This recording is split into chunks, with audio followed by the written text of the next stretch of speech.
ফেসিবাদ সরকার আওয়ামী লীগের বিরুদ্ধে কথা বলি। বর্তমান যারা উপদেষ্টা আছেন এদের পিএস এর যে ব্যাংক ব্যালেন্স এই সব হিসাব নিকাশ আমার ফোনে ছিল, এবং এদের তথ্যগুলো আমি একমাত্র ব্যক্তি বাংলাদেশে দাঁড়িয়ে আমি এদের তথ্য ফাঁস করেছিলাম। বলছিলাম যে যমুনা থেকে 40 কোটি টাকার মতো এদের পিএসরা নিয়েছে, এবং প্রায় 200-300 কোটি টাকার মালিক এই আসিফের পিএস মোয়াজ্জিম। তো এটা আমার জন্য কাল হয়ে দাঁড়াইছে। আমি গত ওই যে আপনি দেখেন গত 7 তারিখে আমি আপনাদেরকে দেখাই, গত 8 তারিখে উবার অ্যাপের মাধ্যমে আমি সকাল থেকে সেহরি করে সদরঘাট থেকে মিরপুরের উদ্দেশ্যে রওনা দিই। এক ব্যক্তির থেকে আমি টাকা পাইতাম। তো হঠাৎ করে চারপাশ থেকে আমি যখন মিরপুরে মুভ করি তখন পিছন থেকে মানে মিরপুরের রাস্তা থেকে 4-5 জন অস্ত্র নিয়ে আমাকে ধাওয়া করে।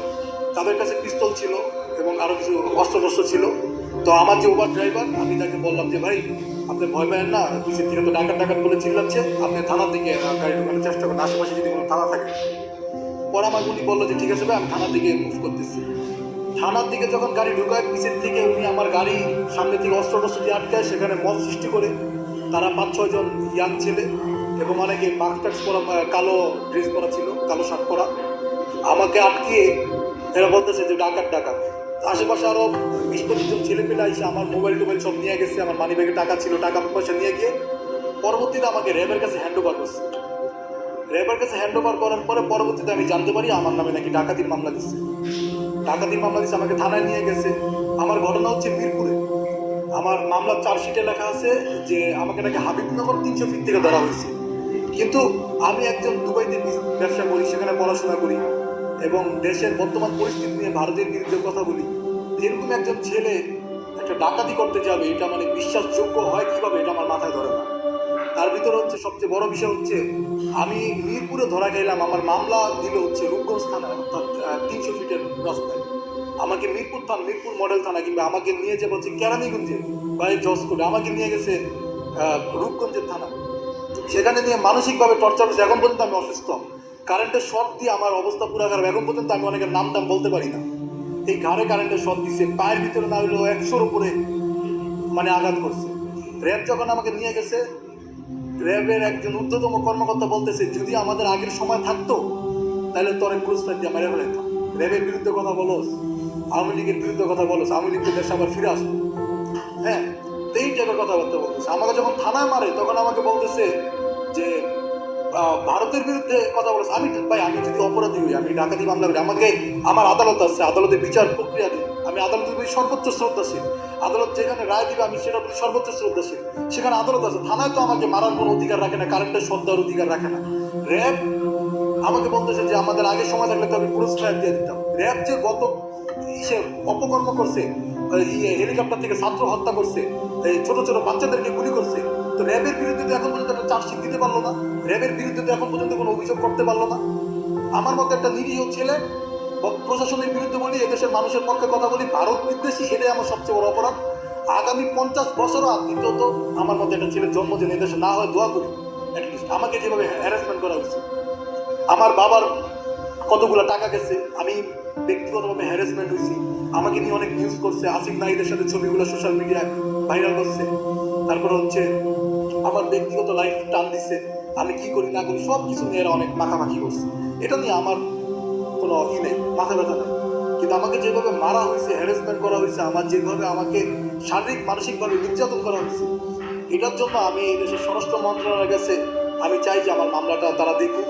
এবং যেখানে আমার মামলা হচ্ছে আপনার এই মিরপুরে, আমি এক লোকের থেকে টাকা আনতে গেছি, সেই ডকুমেন্টস আমার কাছে আছে, সেগুলো আমি শো করছি। তো আমাকে রূপগঞ্জ থানায় মামলা দিয়ে কীভাবে? আর মিরপুরে যদি মত সৃষ্টি করে পাবলিক কোনোভাবে হ্যারাসমেন্ট করে, বা মিরপুরে যদি আমাকে আমার গাড়ি ধরে, একটা ওবার গাড়ি না কেউ কি ডাকাতি করতে যে আপনি আমাকে একটু বলেন, এই যে ওবারের লিস্ট আমার কাছে আছে, আমি একদম ওবার থেকে আপনাদেরকে বের করে দেখাচ্ছি। এই যে আমার ওবার অ্যাপ, আমি ওবার থেকে আপনাদেরকে দেখাচ্ছি। ওবার নিয়ে কি কোনোদিন কেউ ডাকাতি করে? ব্যক্তিগত গাড়ি না মানুষ ডাকাতি করে, নাম্বার প্লেট চেঞ্জ করে। আমার ওভারের গাড়ি নিয়ে কি আমি ডাকাতি করবো? এটা সম্ভব কোনোদিন? অ্যাপে কল দিয়া অ্যাপের ড্রাইভারের সাথে আমি প্ল্যানিং করলাম, ভাই আমি ডাকাতি করতে যাচ্ছি, এই সেই প্রবাসীর মালে ডাকাতি দিচ্ছে, যে প্রবাসী বাদী হয়েছে। আমি নিজে একজন আমি দেখেন আমি নিজে একজন দুবাই বিজনেস করি, যে আমার হচ্ছে লাইসেন্স দুবাই, আমি আমি আপনাদের শো করতেছি।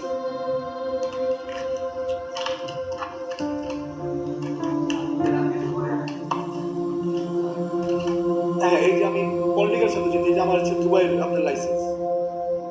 হ্যাঁ, এই যে দেখেন এই 7/8/2025 পর্যন্ত এটার মেয়াদ আছে, যে আপনাদের আমি দেখেন জুম করে আপনারা দিতে পারেন। পলিটিক্যাল ভাবে আমি আগে একটা রাজনৈতিক দল করতাম, সেটা এখন বলতে চাচ্ছি না।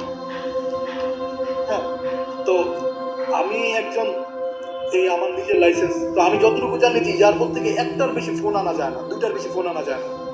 সেখানে নাকি 1,17,টা মোবাইল ফোন আনছে, সে নাকি দুধের ডিব্বা আনছে অনেকগুলা, এবং এগুলা এয়ারপোর্টে তো অবৈধ, এবং তার কাছে নাকি ট্যাক্স টোকেন আছে।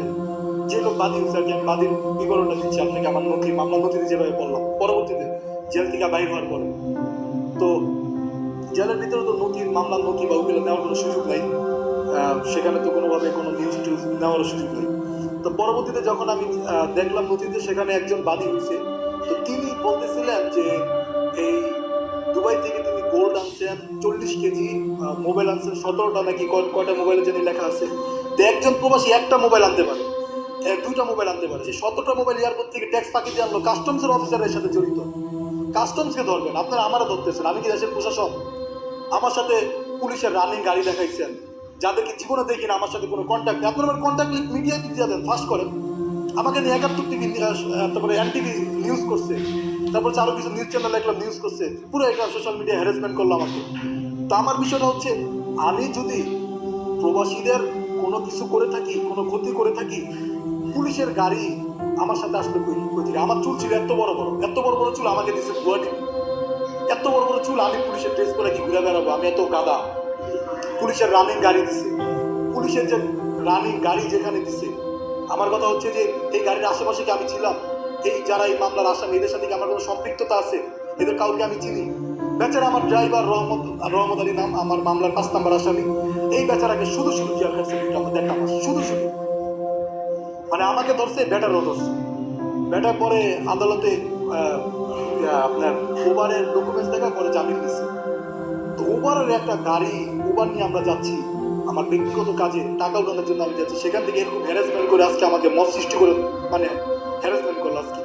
এই দেশে আমাকে নিয়ে কারেন্টের শট দিল, আমাকে শারীরিক মানসিকভাবে নির্যাতন করলো, আমাকে হ্যারাসমেন্ট করলো। এত কিছু করার পরেও মানে আমার কাছে মনে হয় যে আমার আসলে সুসাইড করা উচিত, মানে অ্যাটলিস্ট মরে যাওয়া উচিত। আর কোনো ছেলে যেন আর ভবিষ্যতে মানে আমার মতো যদি কোনোদিন, যেমন আমার একটা ফোন ছিল, ওই ফোন অনেক তথ্য ছিল, কে কোন জায়গা থেকে কত টাকা পাচার করছে, কে কত টাকা করছে, এগুলো আমার কাছে একটা হিসাব ছিল, ওগুলো আমি বলতে চাই না, আবার একটা ঝামেলা করবো। তো ওই ফোনটা আমি এখন পর্যন্ত পাইনি। আমার এই একটা আইফোন আমি থানা থেকে ফেরত পেয়েছি, আমার আরেকটা ফোন ছিল অ্যান্ড্রয়েড স্যামসাং,